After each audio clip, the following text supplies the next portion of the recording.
السلام علیکم رحمۃ اللہ وبرکاتہ۔ ناظرین، اس وقت ہم موجود ہیں ہندوستان کی دارالسلطنت دلی میں۔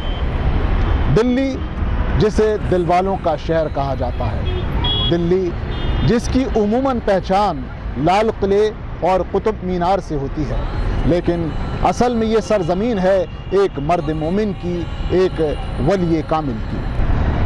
اصل دلی شہر جو یمنا ندی کے کنارے آباد ہوا اور پھر وقت کے ساتھ ساتھ میلوں دور تک پھیلتا چلا گیا۔ تاریخی اور مذہبی اعتبار سے اہمیت رکھنے والے بہت سارے مقامات آج بھی پرانی دلی میں ہی موجود ہیں۔ ایک طرف دلی شہر کو جہاں باہری حملہ آوروں نے چوٹ پہنچائی، تو وہیں دوسری اور صوفی سنتوں، اولیاء اکرام اور بہت سے بزرگان دین کے مقدس قدموں نے اس شہر کو راحت بخشی۔ اور آج دلی شہر میں موجود ایسے ہی بے شمار بزرگان دین کے فیضان سے صرف دلی کے لوگ نہیں، صرف ہندوستان کے لوگ ہی نہیں، بلکہ پوری دنیا کے لوگ فیض یاب ہو رہے ہیں۔ تو ناظرین، آج ہم بھی اس شہر میں موجود ایک ایسے ولی کامل کے مقدس اور بابرکت آستانے کی زیارت کریں گے جو کہ دنیا ولایت کے وہ تاجدار ہیں جن کی رفعت و عظمت، شان و شوقت ہر طرف سورج کی روشنی کی طرح روشنی پھیلا رہی ہے، اور دنیا روحانیت میں جنہیں سلطان العارفین حضرت سید شیخ نظام الدین محبوب الہی کے نام سے جانا جاتا ہے۔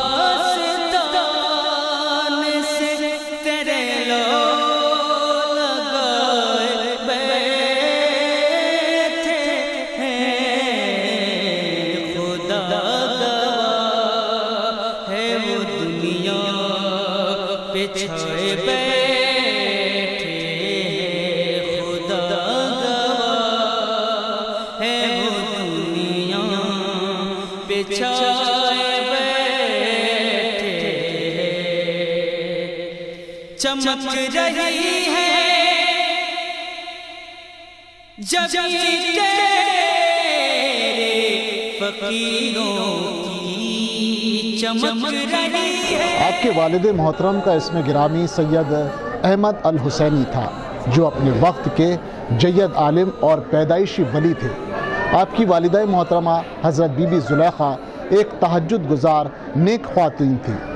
آپ کے دادا جان اور نانا جان دونوں ہی اپنے خاندان کے ساتھ بخارا سے ہجرت کر کے لاہور تشریف لائے، اور وہاں کچھ روز قیام کرنے کے بعد آپ نے بدایون شریف کا رخ کیا، اور بدایون شریف میں ہی 26 صفر 626 ہجری کو حضرت سید نظام الدین محبوب الہی کی ولادت باسعادت ہوئی۔ ابھی آپ کی عمر مبارک 5 سال ہی ہوئی تھی کہ آپ کے والد محترم اس دنیا فانی سے کوچ فرما گئے۔ آپ کی والدہ محترمہ نے بڑی مشقت اور شفقت سے آپ کی پرورش فرمائی۔ بدایون شریف میں ہی آپ نے قرآن پاک کی تعلیم حاصل کی، اور 16 سال کی عمر مبارک میں آپ اپنی امی جان کے ساتھ دلی تشریف لے آئے، اور 20 سال کی عمر تک یہاں پر حضرت مولانا شمس الدین سے آپ علم حاصل کرتے۔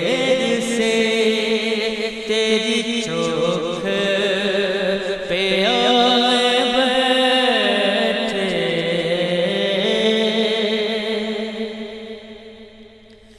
جائے گی انہیں اب کیا چمن میں دلی میں حضرت مولانا شمس الدین سے علم حاصل کرنے کے بعد آپ نے پاکستان کے پاک پٹن شریف کا رخ کیا، اور وہاں پر حضرت شیخ بابا فرید گنج شکر رحمۃ اللہ علیہ کے دربار میں حاضر ہوئے، اور پھر سرکار حضرت بابا فرید شکر گنج رحمۃ اللہ علیہ نے آپ کو اپنا خلیفہ اور جانشین مقرر کر دیا۔ کافی عرصے تک آپ بابا فرید شکر گنج رحمۃ اللہ علیہ کی خدمت انجام دیتے رہے، اور اس کے بعد حضرت بابا فرید نے آپ کو دلی جانے کا حکم دیا۔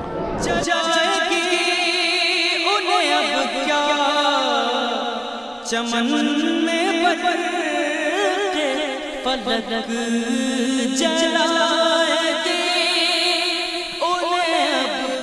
دلی تشریف لانے کے بعد آپ نے یہاں کے ایک علاقے غیاث پور کو اپنی آرام گاہ بنائی، اور غیاث پور کو آپ نے عزت بخشی، جہاں پر آج بھی آپ کا مقدس آستانہ موجود ہے۔ آپ کے تشریف لانے سے پہلے اس علاقے کو غیاث پور کہا جاتا تھا۔ آپ کے تشریف لانے کے بعد اس علاقے کا نام آپ کے مبارک نام پر حضرت نظام الدین رحمۃ اللہ علیہ ہو گیا۔ ناظرین، حکومتیں تو بہت بنتی ہیں، بادشاہ بہت آتے ہیں، لیکن نہ ہی وہ بادشاہ موجود رہتے ہیں اور نہ ہی ان کی حکومتیں قائم رہتی ہیں۔ غیاث پور کو بھی ایک بادشاہ نے بسایا تھا، لیکن نہ آج وہ بادشاہ موجود ہے اور نہ ہی اس کا غیاث پور آج اگر موجود ہے تو پیارے حضرت سید نظام الدین محبوب الہی کا مقدس آستانہ۔ اور پھر اس آستانے پر کیا ہندو، کیا مسلمان، کیا سکھ، کیا عیسائی، سبھی اپنے دلوں کو عقیدت مندی سے جھکانے کو اپنے مقدر کی بلندی سمجھتے ہیں۔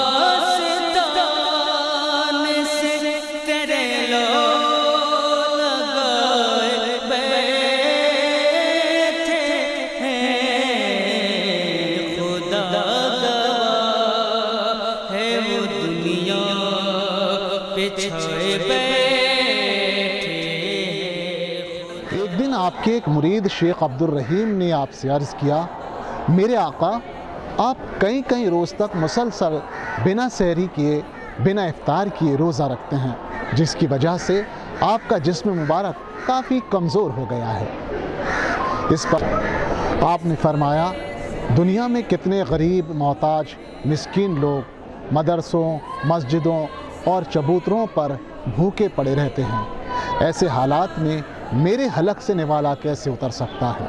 آپ کی پرہیزگاری اور تقوی کا ہی یہ صدقہ ہے کہ آج آپ کے صدقے میں آپ کے لنگر خانے سے ہزاروں لوگوں کو کھانا کھلایا جاتا ہے۔ کے سہرے سجائے بیٹھے ہیں تجلیت کے سہرے۔ اللہ تعالیٰ نے آپ کو بے شمار روحانی علم عطا فرمایا تھا۔ آپ کی بزرگی کا جب لوگوں کو علم ہوا تو ہزاروں کی تعداد میں لوگ آپ کے دربار میں حاضر ہونے لگے، اور یہ سلسلہ آج بھی جاری ہے۔ دلی میں آپ کے ساتھ بہت سارے واقعات پیش آئے، آپ سے بہت ساری کرامتوں کا ظہور ہے۔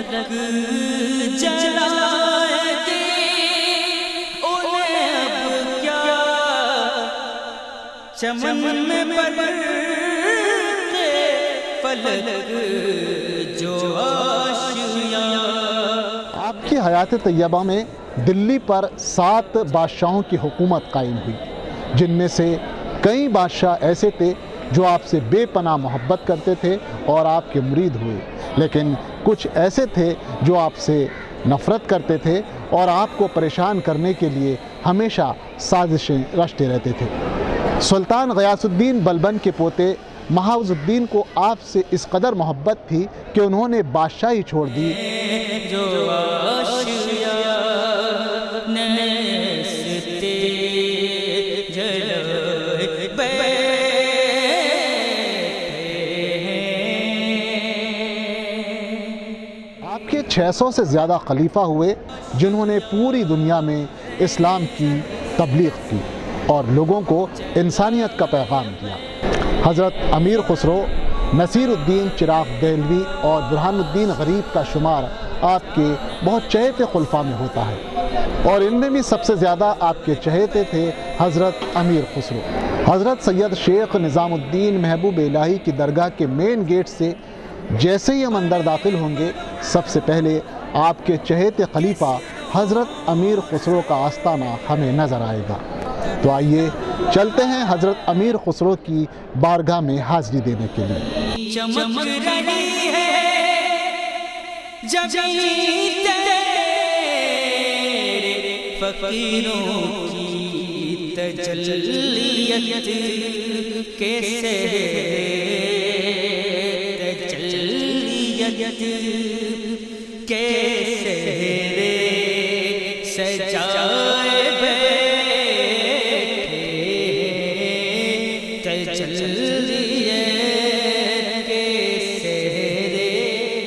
حضرت ابو الحسن امیر خسرو کو سید حضرت نظام الدین محبوب الہی کا سب سے چہیتا خلیفہ ہونے کا شرف تو حاصل ہے ہی، اس کے علاوہ اردو ادب میں آپ کی وہ شان و شوکت ہے کہ آپ کے ذکر کے بغیر اردو ادب کی تاریخ مکمل نہیں ہو سکتی. اپنے دوہوں اور غزلوں سے آپ نے اردو کی شان کو اس قدر بڑھایا کہ اردو پورے ملک کی زبان بن گئی. جو آستان سے تیرے لو لگائے بیٹھے ہیں، خدا گواہ ہے وہ دنیا پہ چھائے بیٹھے. اس وقت ہم موجود ہیں حضرت محبوب الہی کی درگاہ میں موجود مسجد کے نائب امام حضرت سیف نظامی صاحب کی بارگاہ میں. آئیے حضرت سیف نظامی صاحب سے ہم عرس مبارک کے بارے میں کچھ گفتگو کرتے ہیں. جی حضرت نظام الدین اولیاء کا جو عرس ہے وہ 17 ربیع الثانی سے شروع کیا جاتا ہے، اس کی منتخب کیا جاتا ہے، اور اس کے اندر جو ہیں فاتحہ خوانی ہوتی ہے، قرآن خوانی ہوتی ہے. جتنے بھی آنے والے زائرین جو ہیں ان سب تمام زائرین کو لنگر تقسیم کیا جاتا ہے. یہ جو ہے یہ حضرت نظام الدین اولیاء کا ہی طریقہ جو ہے جو اس زمانے میں بھی ہوا کرتا تھا، اور اس زمانے میں بھی ہم نے جو ہے اس کا انتظام کیا ہے کہ حضرت نظام الدین اولیاء کے جو طریقے ہیں وہ آج بھی برقرار رہیں. اور ان کے علاوہ ہندوستان سے یہاں پہ جگہ جگہ سے لوگ آتے ہیں. ہندوستان کے علاوہ بھی کافی لوگ جو ہیں وہ انٹرنیشنل جگہیں جو ہیں وہاں سے بھی آتے ہیں، جیسے افغانستان کے لوگ یہاں پہ کافی آتے ہیں، ماریشس کے لوگ آتے ہیں، اور تمام جگہ دنیا کی وہاں سے سب لوگ آتے ہیں. اور حضرت کے جو عرس میں لوگ آتے ہیں وہ یہی نہیں کہ ہندوستان سے ہی، ہندوستان کے اندر سے بھی. ہندوستان آپ سب جانتے ہیں کہ ایک ڈائیورس جگہ ہے جہاں پہ ہر طرح کا انسان آپ کو یہاں پہ ملے گا، اور ہر ایسا انسان ملے گا جس کے الگ الگ دھرم ہے. یہاں پہ سب کو ہم لوگ جو ہیں وہ ویلکم کرتے ہیں، یہاں پہ سب کو اجازت ہے آنے کی، کوئی ایسی روک ٹوک نہیں ہے. اور ہم چاہتے ہیں کہ ہماری جو حضرت کی جو طریقے ہیں وہ دور دور تک لوگوں کو پہنچے کہ حضرت نے اپنی زندگی کیسے گزاری تھی. تو ہم وہی کوشش کرتے ہیں کہ حضرت نظام الدین اولیاء کے جو طریقے ہیں ان کو لوگوں تک پہنچا سکیں. چمک رہی ہے جبیں تیرے فقیروں کی تجلی.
ناظرین، اس وقت ہم حضرت نظام الدین محبوب الہی کے لنگر خانے پر موجود ہیں.